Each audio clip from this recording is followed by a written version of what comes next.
मेघनाथ को लक्ष्मण ही क्यों मार सकते थे, राम क्यों नहीं? आइए जानते हैं इस वीडियो के माध्यम से। यह कथा हमें रामायण से इतर मिलती है। एक बार की बात है कि अगस्त्य मुनि अयोध्या आए और लंका युद्ध पर चर्चा करने लगे। भगवान श्री राम ने बताया कि कैसे लक्ष्मण ने इंद्रजीत और आतिकाय जैसे शक्तिशाली असुरों का वध किया और मैंने किस तरह रावण और कुंभकर्ण को मारा। यह सुनकर अगस्त्य मुनि ने कहा, भगवान, यह सही है कि रावण और कुंभकर्ण प्रचंड वीर थे, लेकिन सबसे बड़ा वीर तो मेघनाथ ही था, जिसका वध लक्ष्मण ने किया। मेघनाथ ने पूर्व समय में अंतरिक्ष में स्थित होकर इंद्र से युद्ध किया था और उसे बांधकर वह लंका ले आया। तब ब्रह्मा जी ने मेघनाथ से दान के रूप में इंद्र को मांगकर उसे मुक्त कराया था। ऐसे महारथी का लक्ष्मण ने वध तो किया, यह तो बड़ी बात है। यह सुनकर श्री राम ने आश्चर्य से पूछा, कैसे इंद्रजीत का वध कुंभकर्ण और रावण से ज्यादा मुश्किल था? तब अगस्त्य मुनि ने कहा, प्रभु, इंद्रजीत को वरदान था कि उसका वध वही कर सकता था जो 14 वर्षों तक ना सोया हो, जिसने 14 साल तक किसी स्त्री का मुंह ना देखा हो और जिसने 14 साल तक भोजन ना किया हो। यह सुनकर प्रभु श्री राम बोले, परंतु वनवास काल में लक्ष्मण हरदम मेरे ही साथ थे और मैं उनके हिस्से का फल फूल देता रहा। मैं सीता के साथ एक कुटी में रहता था, बगल की कुटी में लक्ष्मण थे।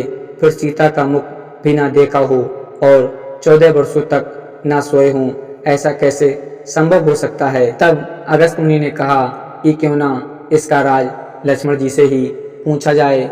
लक्ष्मण जी को बुलाया गया और जब वे प्रभु श्री राम के समक्ष आए तो प्रभु ने लक्ष्मण जी से कहा कि आपसे जो पूछा जाए उसे सही बताना।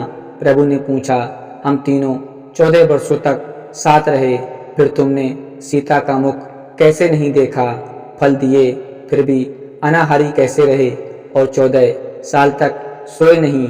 यह कैसे संभव हुआ? तब लक्ष्मण जी ने बताया, भैया, जब हम भाभी को तलाशते हुए समयूक पर्वत गए तो सुग्रीव ने हमें उनके आभूषण दिखाकर पहचानने को कहा।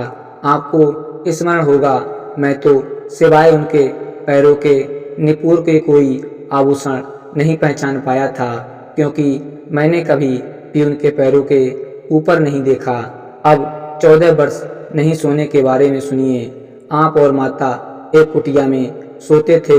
मैं रात भर बाहर धनुष पर बाण चढ़ाए पहरेदारी में खड़ा रहता था। निंद्रा ने मेरी आंखों पर कब्जा करने की कोशिश की तो मैंने निंद्रा को अपने बाणों से बेध दिया था। कहते हैं कि लक्ष्मण के बदले उनकी पत्नी 14 वर्षों तक सोती रही। निंद्रा ने हार स्वीकार की कि वह 14 साल तक मुझे स्पर्श नहीं करेगी, लेकिन जब श्री राम का अयोध्या में राज्याभिषेक हो रहा होगा और मैं उनके पीछे सेवक की तरह छत्र लिए खड़ा रहूंगा, तब वह मुझे घेरेगी। आपको याद होगा, राज्याभिषेक के समय मेरे हाथ से छत्र गिर गया था।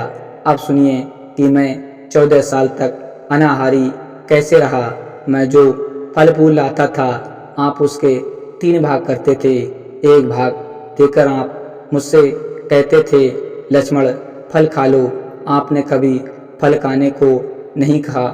फिर बिना आपकी आज्ञा के मैं उसे कैसे खाता? मैंने उन्हें संभाल कर रख दिया। सभी फल उसी कुटिया में आज भी रखे होंगे। प्रभु के आदेश पर लक्ष्मण जी चित्रकूट की कुटिया में से सारे फलों की टोकरी लेकर आए और दरबार में रख दिया। फलों की गिनती हुई, 7 दिन के हिस्से के फल नहीं थे। प्रभु ने कहा, इसका अर्थ है कि तुमने 7 दिन तो आहार लिया था। लक्ष्मण जी ने 7 फल कम होने के बारे में बताया। उस 7 दिनों में फल आए ही नहीं। जिस दिन हमें पिताश्री के स्वर्गवासी होने की सूचना मिली, हम निराश रहे। जिस दिन रावण ने माता का हरण किया, उस दिन फल लाने कौन जाता? जिस दिन समुद्र की साधना कर आप उससे राह मांग रहे थे। जिस दिन आप इंद्रजीत के नागपाश में बंधकर दिन भर अचेत रहे, जिस दिन इंद्रजीत ने मायावी सीता को काटा था और हम शोक में रहे, जिस दिन रावण ने मुझे शक्ति मारी और अंत में जिस दिन आपने रावण का वध किया, उन 7 दिनों तक फल आए ही नहीं थे। फिर लक्ष्मण ने कहा कि विश्वामित्र मुनि से मैंने एक अतिरिक्त विद्या का ज्ञान लिया था, बिना आहार किए जीने की विद्या। उसके प्रयोग से मैं 14 साल तक अपनी भूख को नियंत्रित कर सका, जिससे इंद्रजीत को मारा गया। तो दोस्तों, आशा करते हैं कि आज की वीडियो आपको ज़रूर पसंद आई होगी। अगर वीडियो पसंद आई हो तो चैनल को सब्सक्राइब कर दें। मिलते हैं एक नई वीडियो में, तब तक के लिए जय हिंद, धन्यवाद।